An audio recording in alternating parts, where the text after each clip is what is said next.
आपको भी in terms के बीच का डिफरेंस पता है? क्या आपको लगता है कि आपकी जो नीड्स है वही आपकी वांट्स है, आपकी जो वांट्स है वही आपकी डिमांड्स है, और आपकी जो डिमांड है वही आपकी नीड है?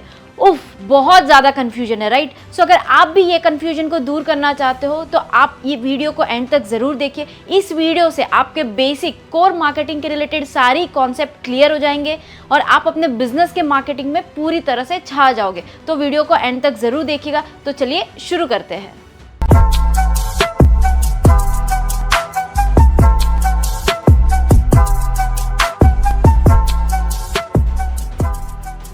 अब मार्केटिंग के टोटल 8 कोर कॉन्सेप्ट है। First, need, wants and demand. Second, market, target market, positioning and segmentation. Third, offering and branding. Fourth, आपका marketing channel. Fifth, supply chain. Sixth, value and satisfaction. Seventh, competition. 8, marketing environment. अब Philip Kotler का ये मानना था कि marketing एक essential part है किसी भी इकोनॉमी का, बट उन्होंने ये ऑब्जर्व किया कि डिमांड जो है, डिमांड सिर्फ प्राइस से इन्फ्लुएंस नहीं है, बट एडवर्टाइजमेंट, प्रमोशंस, सेल्स और भी बहुत सारी डिस्ट्रीब्यूशन चैनल से इन्फ्लुएंस्ड है। तो सबसे पहले हम बात करेंगे नीड के बारे में। अब नीड जो है वो इंसान की बेसिक रिक्वायरमेंट है, जैसे खाना पीना, कपड़ा, रहना, शुद्ध हवा। अब इंसान की स्ट्रॉन्ग नीड्स क्या हो सकती है? तो जैसे एजुकेशन एंड एंटरटेनमेंट। अब यही नीड्स आपकी वांट्स बनती है जब आपके नीड्स को किसी भी स्पेसिफिक ऑब्जेक्ट की तरफ डायरेक्ट किया जाए to fulfil your needs. For example से अगर हम बात करें कि इंडिया में लोगों की बेसिक फूड में रिक्वायरमेंट है सब्जी, रोटी, दाल एंड राइस। वहीं पे अगर हम बात करें कि अफगानिस्तान के लोगों की बेसिक फूड में रिक्वायरमेंट है राइस, मीट एंड कैरेट्स। सो इससे हमें क्या पता चलता है? इससे हमें पता चलता है कि our society defines our needs. So अब हम बात करेंगे डिमांड्स के बारे में। तो डिमांड्स क्या होती है? तो demand defines your ability to pay for something. For example, बहुत सारे लोगों को मर्सिडीज बाय करनी है बट कुछ ही लोग बाय कर पाते हैं। तो किसी भी कंपनी के लिए ये जानना बहुत ज़रूरी है कि कितने लोग आपके प्रोडक्ट को परचेज कर सकते हैं एंड कितने लोग आपके प्रोडक्ट को परचेज करना चाहते हैं।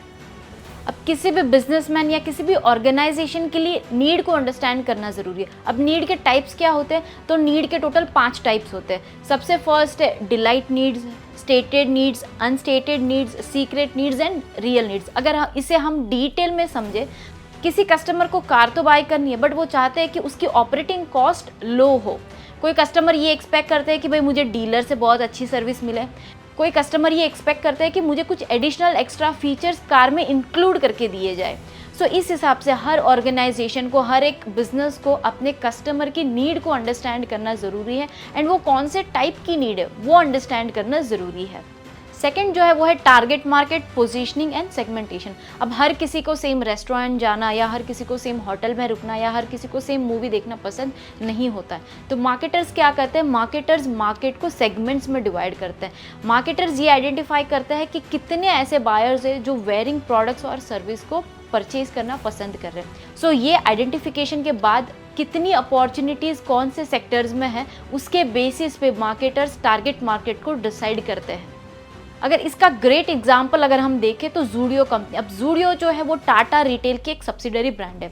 अब टाटा ने क्या ऑब्जर्व किया? इंडिया में लोगों को कपड़े खरीदना तो पसंद है बट हर कोई जाके मॉल में महंगे महंगे कपड़े नहीं खरीद सकता। तो उन्होंने क्या किया? उन्होंने एक ऐसा स्टोर लॉन्च किया जहाँ पे आप लेटेस्ट डिज़ाइन के, लेटेस्ट ट्रेंड के कपड़े अफोर्डेबल प्राइस में परचेज कर सकते हो।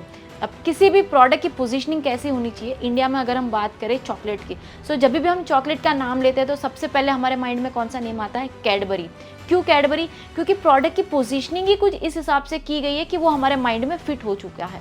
सो आपको भी आपके बिजनेस के, आपके ऑर्गेनाइजेशन के प्रोडक्ट की positioning, target market and segments पे कुछ इस तरह से फोकस करना है कि वो लोगों के माइंड में फिट हो जाए। थर्ड जो है वो है ऑफरिंग एंड ब्रांडिंग। अब कंपनीज जो होती है वो कस्टमर के नीड के हिसाब से उन्हें वैल्यू प्रपोजिशन ऑफर करती है जिसमें सेट्स ऑफ बेनिफिट दिए जाते हैं जिससे कस्टमर की नीड फुलफिल हो सके। फॉर एग्जांपल अगर हम बात करें कि आप किसी स्टोर में जाते हैं, वहाँ पे आपने 1000 रुपये की शॉपिंग की एंड 200 रुपये का सामान आपको फ्री में दिया गया, तो वहाँ पे कंपनी क्या कर रही है? एक वैल्यू जनरेट कर रही है, राइट। अगर दूसरी तरफ हम बात करें ब्रांड की, सो मैकडॉनल्ड एक बहुत बड़ा ब्रांड है। अब मैकडॉनल्ड जाना जाता है उसके बर्गर्स के लिए, उसकी सर्विस के लिए, उनके स्टोर की जो क्लीनलीनेस होती है उसके लिए। फोर्थ जो है वो है वैल्यू एंड सेटिस्फैक्शन। अब आपके प्रोडक्ट की वैल्यू आपका बायर डिसाइड करता है, जो डिपेंड करता है प्रोडक्ट, सर्विस एंड कॉस्ट के बेसिस पे। अब वैल्यू परसेप्शन इंक्रीज होता है क्वालिटी एंड सर्विस के बेस पर एंड डिक्रीज होता है कॉस्ट के बेस पर। इसी हिसाब से अगर परफॉर्मेंस कस्टमर की एक्सपेक्टेशन से बिलो है तो कस्टमर वहाँ पे डिसअपॉइंट होता है, अगर परफॉर्मेंस कस्टमर की एक्सपेक्टेशंस को मैच होती है तो कस्टमर वहाँ पे सेटिस्फाइड होते हैं, एंड अगर परफॉर्मेंस कस्टमर की एक्सपेक्टेशन से एक्सीड होती है तो वहाँ पे कस्टमर हैप्पी होते हैं। सो आपको भी प्रोडक्ट की क्वालिटी, प्रोडक्ट की सर्विस एंड प्रोडक्ट की प्राइस पे फोकस करना है। अब फिफ्थ जो है वो है मार्केटिंग चैनल्स। अब मार्केटर्स टारगेट मार्केट तक पहुंचने के लिए डिफरेंट मार्केटिंग चैनल्स का यूज़ करते हैं, जिसमें internet, social media, magazine, newspaper, other medias, website, retail store included है। अगर आप भी अपने बिजनेस की इन्फॉर्मेशन आपके टारगेट मार्केट तक पहुंचाना चाहते हो तो आज ही DMT एप्लीकेशन को डाउनलोड करिए। DMT एप्लीकेशन के थ्रू आप अपने बिजनेस के रिलेटेड पोस्ट एंड वीडियोज़ को डाउनलोड भी कर सकते हैं एंड शेयर भी कर सकते हैं। नेक्स्ट जो है वो है सप्लाई चेन। अब सप्लाई चेन प्रोसेस में रॉ मटेरियल को कंपोनेंट्स में कन्वर्ट करना, कंपोनेंट्स को फिनिश प्रोडक्ट्स में कन्वर्ट करना एंड फिनिश प्रोडक्ट्स को बायर तक डिलीवर करना, ये एक कंप्लीट प्रोसेस इंक्लूडेड होता है। Next is competition. आपके कस्टमर, आपके वेंडर्स को आप प्रोडक्ट या सर्विस सप्लाई कर रहे हो, वही प्रोडक्ट, वही सर्विस को अगर आपके कॉम्पिटिटर्स सेम स्पेसिफिकेशन के साथ अगर कम प्राइस में प्रोवाइड कराते हैं तो वहाँ पर आपके रिप्लेस होने के चांसेस ज़्यादा है। जो लास्ट है वो है मार्केटिंग एनवायरनमेंट। अब जो भी मार्केटर्स होते हैं उन्हें मार्केटिंग एनवायरनमेंट के लेटेस्ट ट्रेंड्स एंड डेवलपमेंट की इन्फॉर्मेशन होना ज़रूरी है, क्योंकि उस हिसाब से वो अपने मार्केटिंग स्ट्रेटजीज़ को एडजस्ट कर सकते हैं एंड चेंज कर सकते हैं। Marketing environment consist a task environment and broad environment. Task environment includes the factors producing, distributing and promoting the offerings. Broad environment includes 6 components जिसमें economic, technical, political, natural, social and demographic factors included होते हैं। सो इस video से हमने क्या सीखा? इस video से हमने सीखा कि आप नीड, वांट्स एंड डिमांड्स को कैसे आइडेंटिफाई करेंगे, आप टारगेट मार्केट कैसे सर्च करेंगे, टारगेट मार्केट सर्च करने के बाद आप सेगमेंटेशंस एंड वैल्यू प्रोपोर्शन कैसे डिसाइड करेंगे, क्या ऑफरिंग्स होती है, कॉम्पिटिशन्स क्या होता है, मार्केटिंग एनवायरनमेंट क्या होता है, उसमें क्या क्या फैक्टर्स और कंपोनेंट्स इंक्लूडेड होते हैं, सप्लाई चेन प्रोसेस क्या होता है, नीड कितने टाइप्स की होती है, तो ये सारे फैक्टर्स हमने इस वीडियो के थ्रू अंडरस्टैंड किए हैं। अगर आप भी किसी स्टार्टअप का सोच रहे हो या आप किसी बिजनेस के ओनर हो या किसी शॉप के ओनर हो और अगर आप चाहते हैं कि आपके बिजनेस का सही तरीके से मार्केटिंग हो तो आज ही DMT एप्लीकेशन को डाउनलोड करिए। DMT एप्लीकेशन आपको play store and app store पे मिल जाएगा और अपने बिजनेस को मार्केट में लेके आइए।